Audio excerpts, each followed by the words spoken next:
This is Watch Your Style. Today's video is going to be about the latest acquisition to my watch collection. And believe it or not, it's a Rolex Day-Date 40.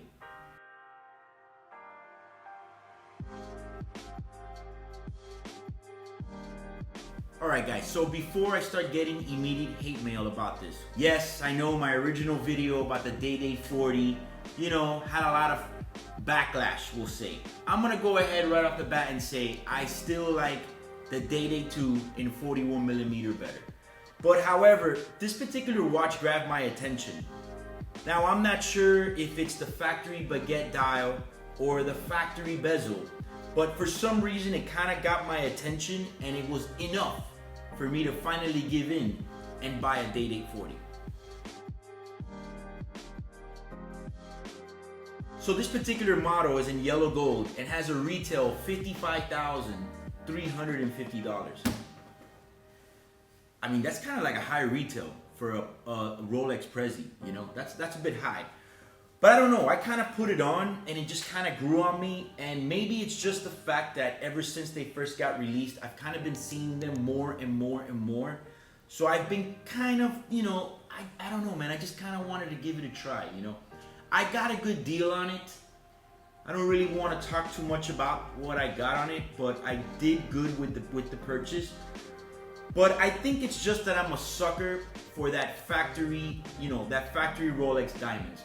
Nothing wrong with aftermarket bezels and stuff like that. You guys know how I feel. That really doesn't bother me as long as it's done high quality. But something about that baguette dial and this, diamond bezel, and I'm not really much of a diamond watch type of guy, that just got my attention. So I'm still on the fence about it, okay? It grew on me. I wore it for about 2 weeks straight. If you actually look back a couple of my videos in the last month and a half, I was actually wearing this exact watch because I noticed people were asking me in the comments, what watch is that?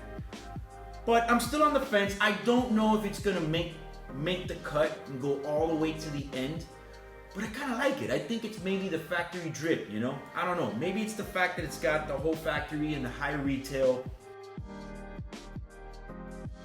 I'm a fan of the Day-Date 2 in 41mm, and 1mm in Rolex makes a world of difference. And when, you buy what you want. If you want the 36, that's fine. What I was referring to more was these characters that I have, all right, especially here in Miami, that come up with these elaborate excuses on why they're going for the 36mm instead of the 41. Instead of just saying just straight up, look, I like the 36, or I don't want to spend that much money, because I'll take that with a smile. It's not a problem. It's when they come up with these elaborate explanations like, oh, I don't really like the way that the 41 fits on my wrist. That's not true, guys. You could just say straight up, hey man, I'm classic. I like the traditional look of the 36. I'll take that. So that being said, it kind of got like screwed up and thought like maybe that I hate the 40. What I was trying to express more was I don't understand what was the reason to downscale the Day-Date 41mm presidential all the way down to 40. I think what they should have done is done exactly what they did with the Datejust 41. Hence, it should have been the Day-Date 41. What they did is they made it slimmer, they made the bezel slimmer, and the indicators on the dial slimmer. All that gives the impression that the watch is smaller. It's all an optical illusion. So personally, I think that that's what should have been their direction if it was up to me. Because I kind of feel that the 40, has its couple of pitfalls, I might say. Let me tell you something that happened to me with this watch the other day, which is kind of why I'm still on the fence. Even though I like it, guys. I mean, I bought it, all right? And I've worn it, I actually wore it for 2 weeks straight. I was kind of drinking a coffee, and a friend of mine, which is actually a colleague in the business, he knows a lot about watches. He comes up to me and he straight up tells me, damn son, what's up? You're wearing a 36. He wasn't joking. He was serious. And that's when I had that moment where I was like, oh God, here we go. I mean, I just bought a 40mm Day-Date, super expensive because let's just say, the retail's high. It's somebody just accused me of wearing a 36. I mean, nothing wrong with 36, guys, but I like the 41. So, I don't know, man. I don't know if I'm really 100% sure that I'm happy with it. for the moment, I'm gonna keep it. And if bad comes to worse, maybe I'll just sell it back to CRM, you know.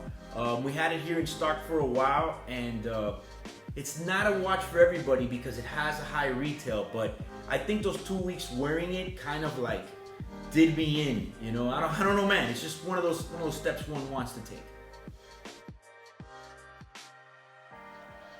Okay, so in conclusion, Eric from Watch Your Style actually bought a Day-Date 40.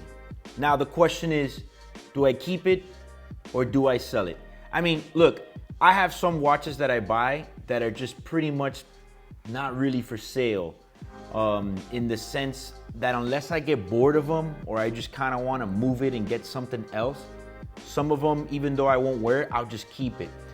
This is kind of like in the middle, all right? I guess if someone gives me a good offer, maybe I'll just sell it. But I don't know. Give me some feedback. Tell me what you think. Should I keep this Day-Date 40? Should I put it back up on the gram and just sell it, you know? I actually was pretty excited about it and I was kind of feeling it until my buddy told me that. And I kid you not, he was not joking. He seriously said that from 15, 20 feet away, he thought it was a 36 millimeter.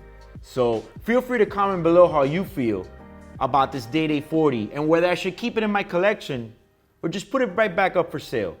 If you like this video, please like and share. Also, subscribe to our channel. My name is Eric. Watch Your Style.